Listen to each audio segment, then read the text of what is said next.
భక్తుడైనటువంటి దావీదు ఏ సందర్భంలో రాశాడు అని మనం ఆలోచన చేసినప్పుడు పైన ఉన్నటువంటి ఆ చిన్న అక్షరాలతో రాయబడిన మాటను మనం చూసినప్పుడు, గుహలో దావీదు సౌలు వద్ద ఉండి పారిపోయినప్పుడు అతడు రచించిన అనుపద గీతము అని రాయబడి.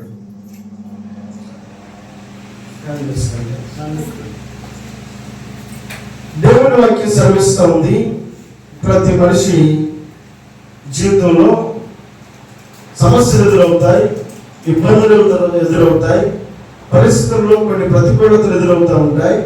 దావీదు జీవితంలో కూడా పరిస్థితులు తారుమారైనవి. సౌలుకు దావీదు చేసినటువంటి నేరమేమీ లేదు, కానీ సౌలుకు దావీదు చేసినటువంటి పొరపాటు ఏమీ లేదు, కానీ సౌలు మాత్రం దావీదు మీద విషపు చూపు చూస్తూ ఉన్నాడు. అయితే దావీదు దేవుడి మీద ఆధారపడతా ఉన్నాడు. దావీదు దేవుడిని ఆధారం చేసుకుని తన జీవితాన్ని ముందు కొనసాగించడానికి ఇష్టపడతా ఉన్నాడు.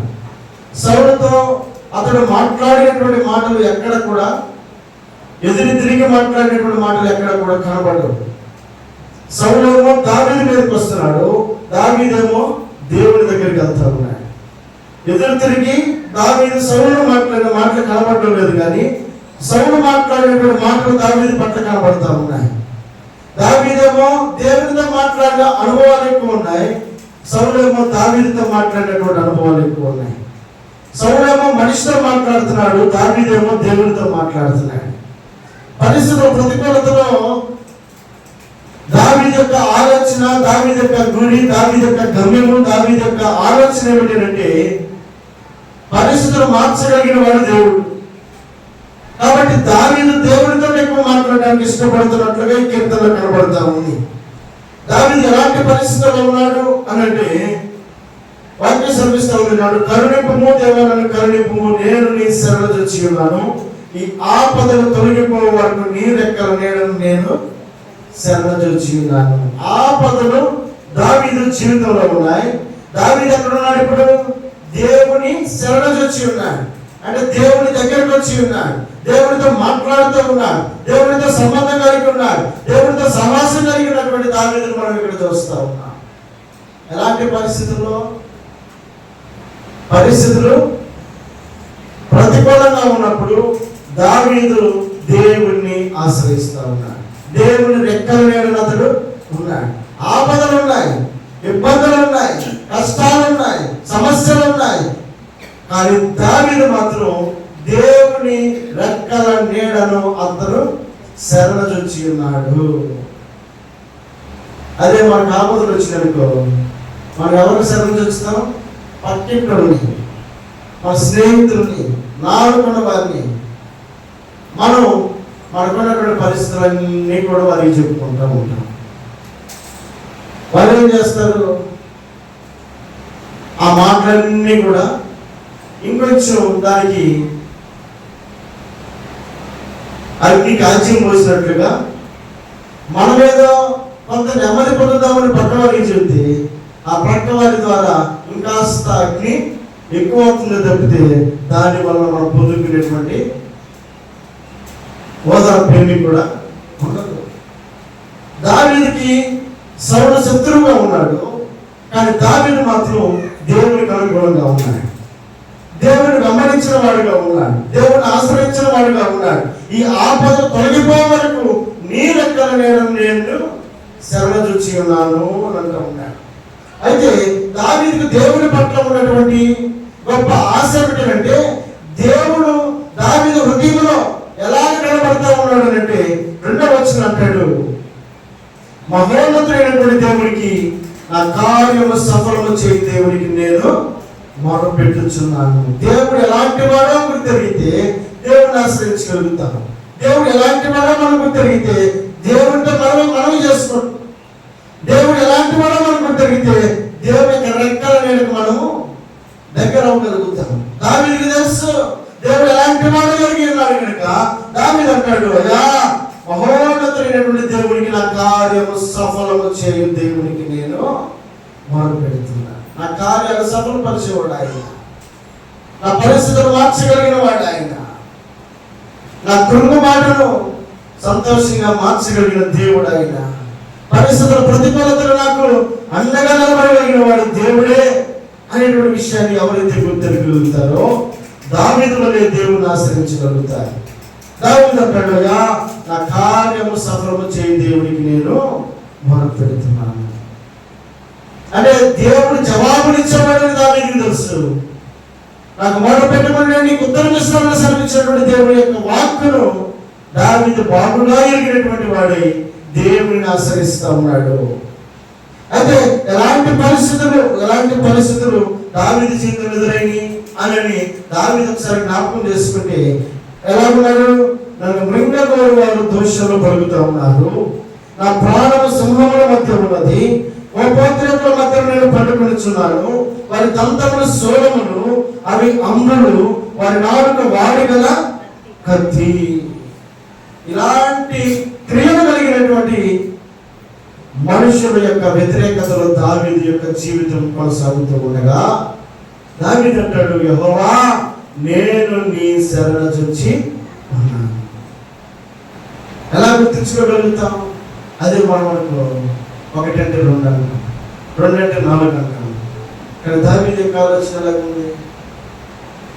కరెక్టే. మరి 4 ఎలాగుందంట? వాడి గల కత్తి, వారి దంతములు శూలము లాంటివంట, ముచ్చుకుంటే దిగబడిపోయేటువంటి. అంటే వారి యొక్క క్రియలు, వారి యొక్క ఆలోచనలు, వారి యొక్క మాటలు, అలాంటి వారి మధ్యలో కోపోద్రేకుల మధ్యలో నేను పండుకొని ఉన్నాను అని. కోపోద్రేకుల మధ్యలోనే ఉన్నాడు. వాడి గల కత్తి కలిగినటువంటి నాలుక కలిగిన మనుషుల మధ్యలో ఉన్నాడు.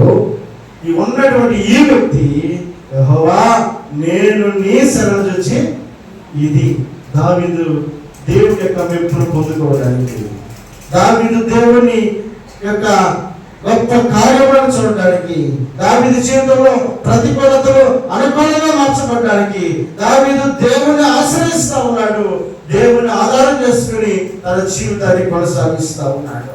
ఇలాంటి వారి మధ్యలో దావీదు దేవుణ్ణి ఎప్పుడైతే ఆధారం చేసుకున్నాడో, ఎప్పుడైతే ఈ ఆపదను తొలగిపోయే వరకు నేను నీ రెక్కలను శరణ చొచ్చి ఉన్నాను అని దేవుని మీద ఆధారపడిన వాడిగా ఉన్నాడు. సౌలు అనుకున్నాడు, ఇదిగో దావీదు భయపడే అడుగుల్లో దాక్కున్నాడు అని అనుకుంటున్నాడు. కానీ వాక్యం శ్రమిస్తా ఉంది. ఇక్కడ 7వ వచనం అంటాడు, నా హృదయము నిబ్బరముగా ఉన్నది, దేవా నా హృదయము నిబ్బరముగా ఉన్నది, నేను పాడుచు స్తుతి గానము చేసేదను. 1వ వచనంలో ఏమంటాడు? నన్ను కరుణింపము దేవా, నన్ను కరుణింపము, ఈ ఆపదలు తొలగిపోవరకు అన్నాడు. కరుణించమన్న దేవుడికి తన ఆపదలన్నింటినీ చెప్పుకుంటా ఉన్నాడు. ఎలాంటి ఆపదలో ఉన్నాడో చెప్పుకుంటాడు. కానీ 7వ వచనంకి వచ్చేసరికి అంటాడు, నా హృదయము నిబ్బరముగా ఉన్నది. ప్రారంభంలో ఏర్పు, కానీ ముగింపులో సంతోషాన్ని చూడగలుగుతా ఉన్నాడు. పరిస్థితులు మార్చగలిగినటువంటి దేవుడికి భక్తుడు అన్నాడు, ఇదిగో మహోన్నతుడైన దేవుడికి నా కార్యము సఫలము చేయు దేవుడికి నేను మొరపెడుతున్నాను. కార్యాన్ని సఫలపరచగలిగిన దేవుడు, ఆపదలు తొలగించగలిగిన దేవుడు, మన హృదయమును నిబ్బరముతో కప్పగలిగినటువంటి దేవుడికి దావీదు ఎలాగైతే గుర్తెరిగి ఉన్నాడో, ఈ మధ్యకాల సమయంలో నీవును కూడా గుర్తెరగలిగి ఉంటే ఇప్పుడు దావీదు అంటాడు, ఇదిగో నా హృదయం నిబ్బరముగా ఉంది కనుక నా ప్రాణమా మేలుకొనుము, స్వరమండలమా సితారా మేలుకొనుడి, నేను వేకువనే లేచెదను. ఎందుకు లేస్తాడంటే వేకువనే, ప్రభువా జనములలో నీకు కృతజ్ఞతాస్తుతులు చెల్లించెదను, ప్రజలలో నిన్ను కీర్తించెదను. దేవుని మహిమపరచడానికి దావీదు వేకువనే లేస్తా ఉన్నాడు. కారణం తన జీవితంలో ఆపదలు తొలగిపోయింది అన్నాడు. తన జీవితంలో పరిస్థితులు అనుకూలంగా మార్చబడ్డాయి. తన జీవితంలో ఆ దావీదుకు ఎదురైనటువంటి ప్రతికూలతలన్నీ కూడా తొలగిపోయాయి. పరిస్థితులన్నీ కూడా దావీదుకు అనుకూలంగా మార్చబడ్డానికి దావీదు అంటాడు, యెహోవా నేను నీ శరణ చొచ్చి ఉన్నాను. ఈ మధ్యాహ్నకాల సమయంలో మనం ఎవరి శరణ చొచ్చి ఉన్నాము? మనం ఎవరి మీద ఆధారపడతా ఉన్నాము? మనం ఎవరిని మనం ఆధారం చేసుకుని అడుగులు వేస్తా ఉన్నాం? మనం ఎవరితో మనం అంటుకట్టబడి ఉన్నాం? దావీదు అంటాడు, పరిస్థితులు ఎలాంటివైనప్పటికీ నేను నీ శరణొచ్చి ఉన్నాను. మధ్యాహ్నకాల సమయంలో మన ప్రతికూలతలను మనం దేవుడిని ఆధారం చేసుకోగలిగితే, దేవుడి మీద ఆధారపడగలిగితే, దేవుడిని వెంబడించగలిగితే, దేవుని యొక్క కాపుదల, దేవుని యొక్క సంరక్షణ మనకు వెన్నంటి ఉంటుందనేటువంటి విషయాన్ని నీవు నేను గమనించాల్సిన వారమైనా. ఒకసారి జ్ఞాపకం చేసుకుందాం, ఎక్కడ మనం శరణు చచ్చి ఉన్నాం, ఎక్కడ మనం ఎవరికి